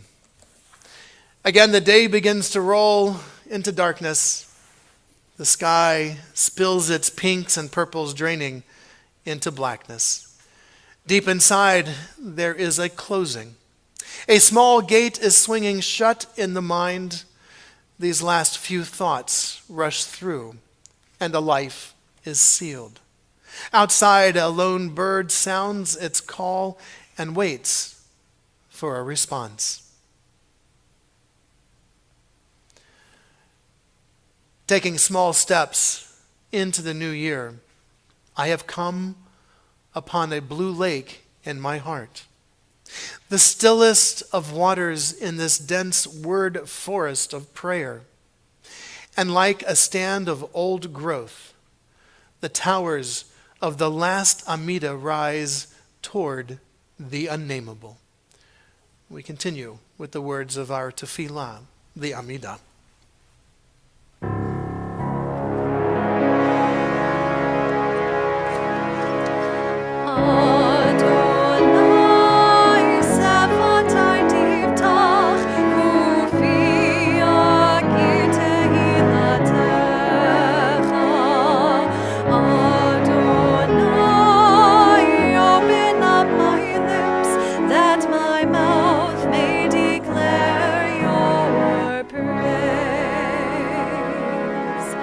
Baruch atah Adonai, Eloheinu v'Elohei avotenu ve'imotenu, Elohei Avraham, Elohei Yitzchak, Velohei Yaakov, Elohei Sarah, Elohei Rivka, Elohei Rachel, Velohei Leah, Ha'el Hagadol, Hagibor Vehanora, El Elyon, Gomel Chasadim Tovim, Vekonei Hakol, Vezocher Chasdei Avot Ve'imahot, Umevi Geula Livnei V'nehem, Lema'an Shemo Be'yahava.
The arc of evening slowly turning.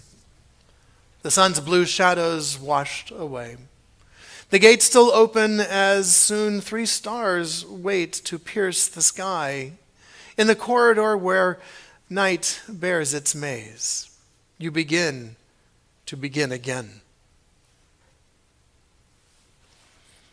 Stay, stay, I said to the cut flowers. They bowed their heads lower.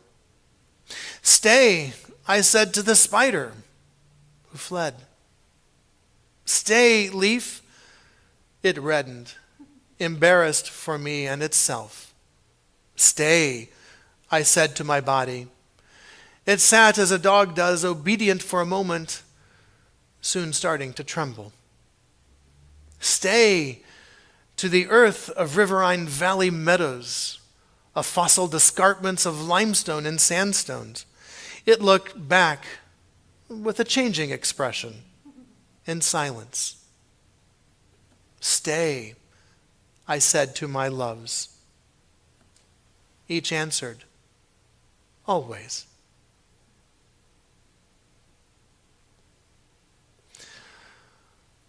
O Holy One, I hear and I say so many words, yet yours is the word I need. Speak now and help me to listen. And if what I hear is silence, then let that silence quiet me. Let it disturb me.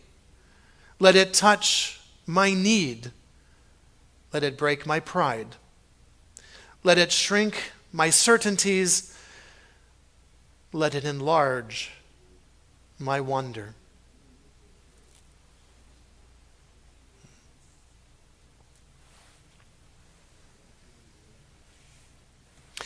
Another Sephardic song for us, Amen Shem Nora, which has for it a message for us about the greatness that we possess, the greatness that is part of our relationship with God, that greatness that we can bring to the world around us. Amen.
Eloheinu v'Elohei avotenu v'imotenu, our God and God of all generations. On this great Sabbath of forgiveness, forgive our moral failings. On this great Sabbath of goodness, teach us to be satisfied with your goodness. On this great Sabbath of atonement, purify our hearts to serve you in truth. Blessed are you, Adonai. Year after year, you set us on the path from guilt to holiness. Our God and God of all generations, let us feel your nearness. Let us know your love. Baruch atah Adonai, hamachazir shechinato letzion. God of goodness, mercy, and hope, we are grateful for your gifts of love and compassion. Seal us today for a life of integrity, lived in covenant with you. God of peace, grant us peace, your most precious gift. You have given us freedom to choose between good and evil, life and death. May we always choose life and good, that our children may inherit from us the blessing of peace. May we and the whole family of Israel be remembered and sealed in the book of life. Blessed is forgiveness, and blessed are goodness, mercy, and love. Blessed is the nearness of the divine presence, and blessed is the hope for peace. Baruch atah Adonai, oseh ha-shalom. We continue on page 641. Before the gate is locked and shuttered, before every word is said and uttered, before I've become something different, something other, before the mind has lost its way, before possessions are packed and put away, before the pavement hardens here to stay, before the apertures of flutes are sealed, before the laws of natures are revealed, before the vessel breaks and can't be healed, before decrees and edicts are imposed, before the hand of God has closed, before we rise to leave this place and go. So many words, they echo in my head. I'm emptied out with no more strength to speak. Just my life breath, just my heart, just these broken shards of ancient prayer. They say the shofar's broken cry will reach you. You, rock of my heart, my portion forever. And on this Yom Kippur, as the sun moves towards the horizon, as the gates of this day are preparing to close, we again remind ourselves of our mistakes and encourage ourselves to do better. Of these wrongs we are all guilty. We betray, we steal, we scorn. We act perversely, we are cruel, we scheme. We are violent, we slander, we devise evil, we lie, we ridicule, we disobey, we abuse, we defy, we corrupt. We commit crimes. We are hostile, we are stubborn, we are immoral, we kill, we spoil, we go astray, we lead others astray. Adon haslichot, O Master of forgiving, we have sinned before you, chatanu lefanecha. Help us have mercy upon ourselves. Help us find ways to forgive ourselves, to forgive others, to forgive you.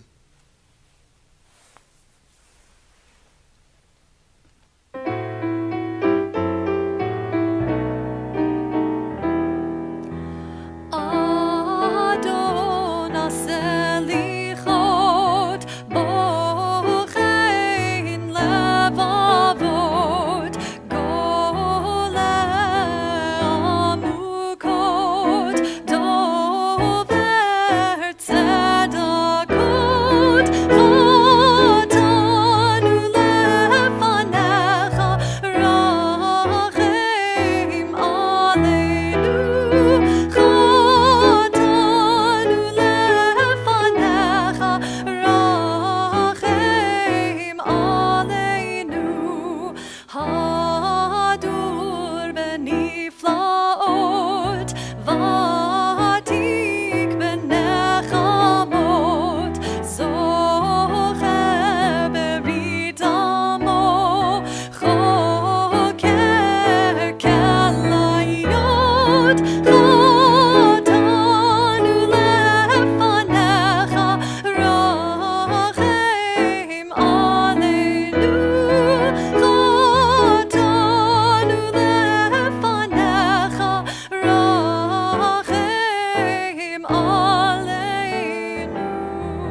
in addition to recalling our mistakes, our failures, let us also remind ourselves of our successes, of the things that we did well this past year. We loved and we wept. We were kind and we spoke thoughtfully. We were faithful and we were trusting. And we put forth effort and we were mindful. We took delight in the holy books. We were creative and we yearned. We fought for justice and searched out the good. We tried our best and we were attentive. We did what you commanded us to do and we found meaning in Torah. And most of the time, we did what was right. We proclaimed your name and we were accepting. We were joyful and we cared. We cared.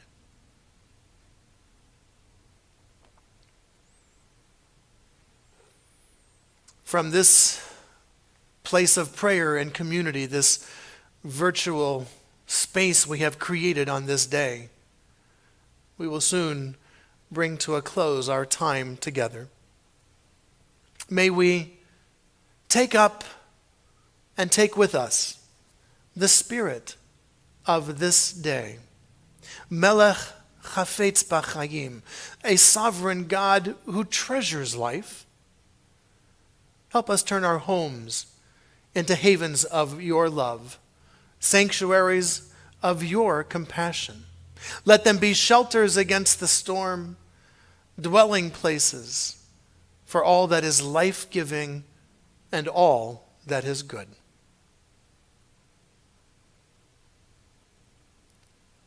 As the book of life is closed and sealed on the end of this Yom Kippur, help us open our hearts and open our hands.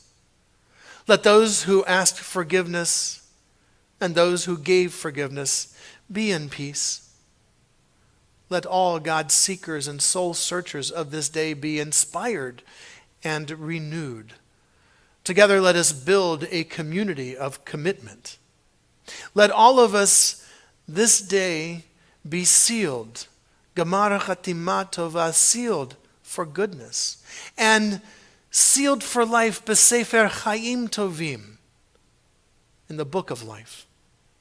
Eager to taste life's sweetness, to enjoy the fruit of our labors, to bring light to the darkness and joy where sorrow dwells.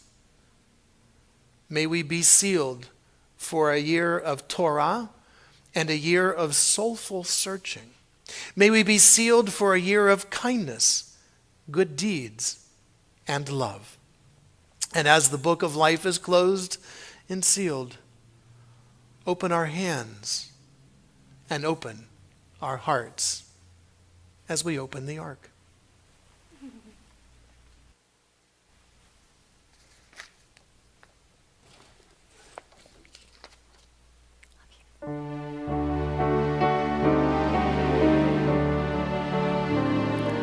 Avinu Malkeinu,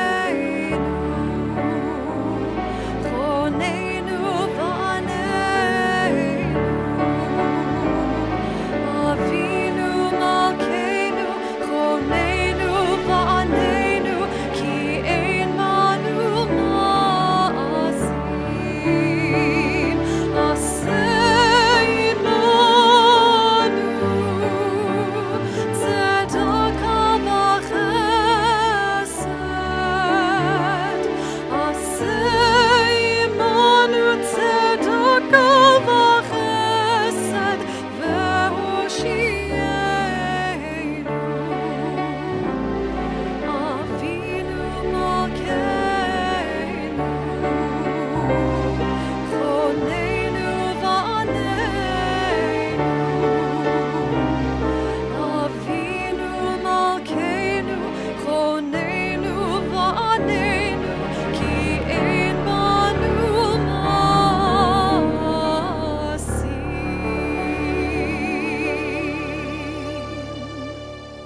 To live life in all its fullness is to stand in awe before an open gate, to gaze into a doorway of hope, a wondrous portal of possibilities.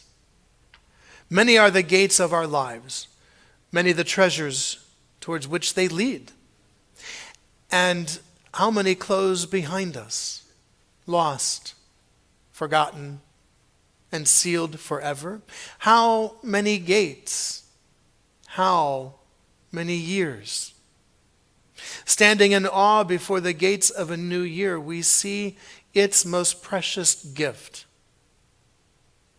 The minutes and the hours, the days and the weeks, the treasure house of time. Every moment is a vessel of infinite holiness. Every morning, noon, and night is a gateway to life's immensity. How? How will we use this precious gift? We stand as one before the gates of a new year, renewed by this day of atonement, made stronger by all who are with us and by those whose presence we feel within. As the daylight begins to fade into dusk, we join our voices in words of hope and of dedication.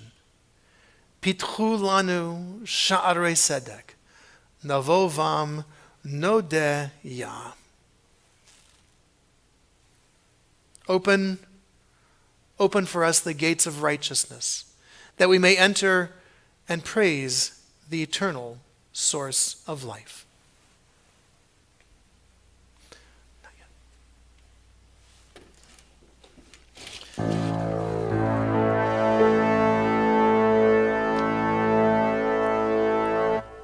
Open for us the gates of righteousness, that we may enter and praise the eternal source of life.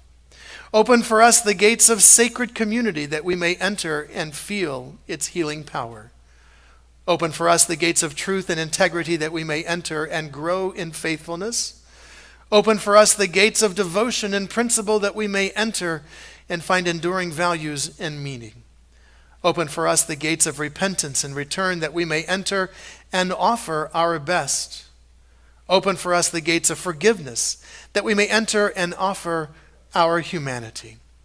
Open for us the gates of kindness and compassion, that we may enter and offer our love.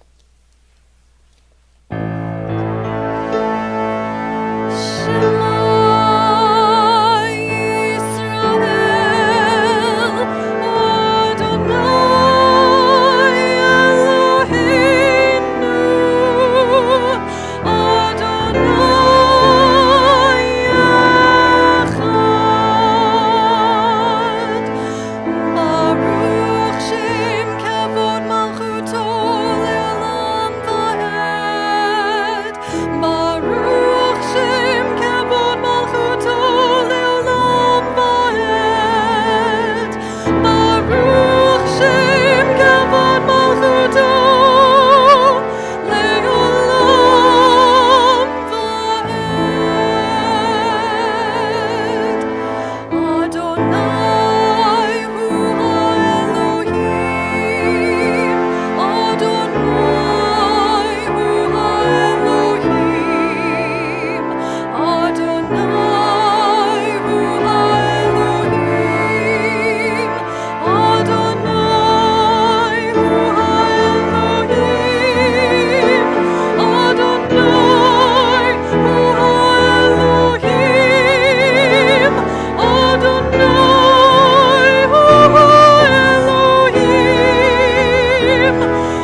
The sun is moving towards the horizon.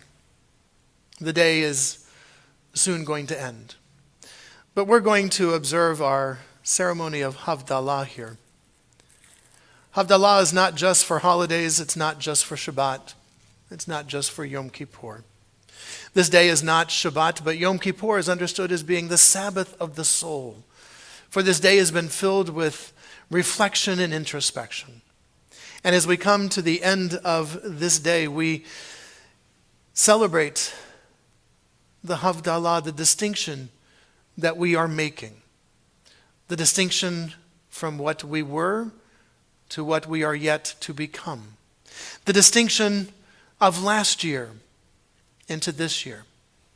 The distinctions that we make when we acknowledge the blessings that fill our lives and our days.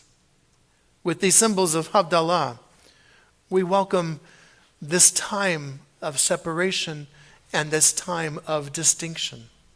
With braided candles and the lights from the fires, we are reminded of how our lives are all intertwined and how the light that each one of us brings is brought together to make an even brighter light. With wine, our symbol of joy, we are grateful to have shared in the joy of this past year, the joy of making changes, the joy of beginning again. And with our spices, we are reminded of the sweet fragrance, the sweet aroma that life brings to us at every moment. In a way, these symbols of Havdalah are touched with a little bit of extra sadness on this Yom Kippur, as we know that this is our final Yom Kippur with our present cantor, with Ariel.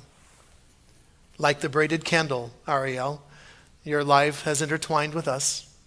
Your creative spirit, your joy, your presence is like the flame that burns, bringing us light and bringing us warmth. Your smile is the Kaddish. It is the joy that lights us all up. And your very essence is like the aroma of our spice box that has enriched our lives these past 6 years. As we say goodbye to Yom Kippur, as we make this separation, and this distinction, we also acknowledge and thank you for all that you have brought and celebrate your continuing to become on your journey as well. And wish you all the success, b'hatzlech, all the success in the world.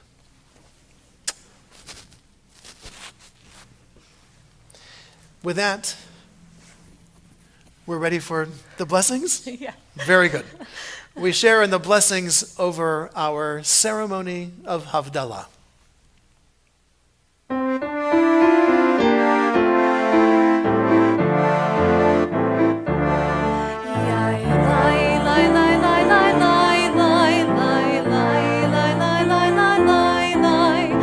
La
as we prepare to end our Yom Kippur celebration, the conclusion of this part of these Yamim Noraim, these days of awe.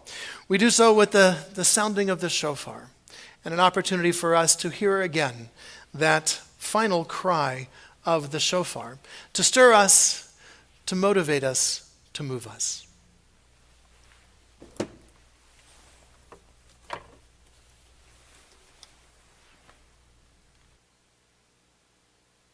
I think you'll want.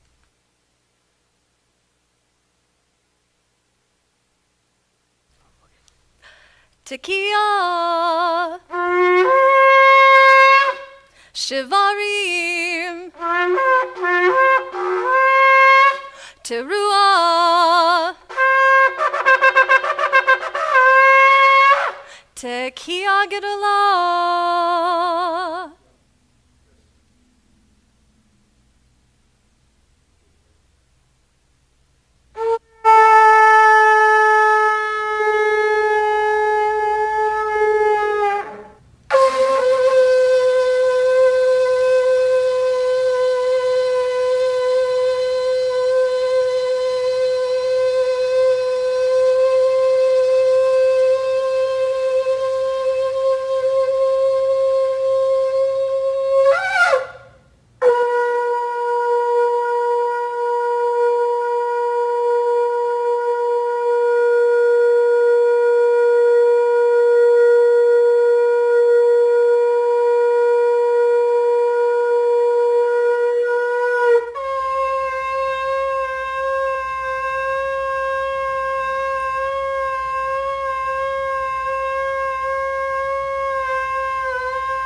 Thank you to our shofar sounders.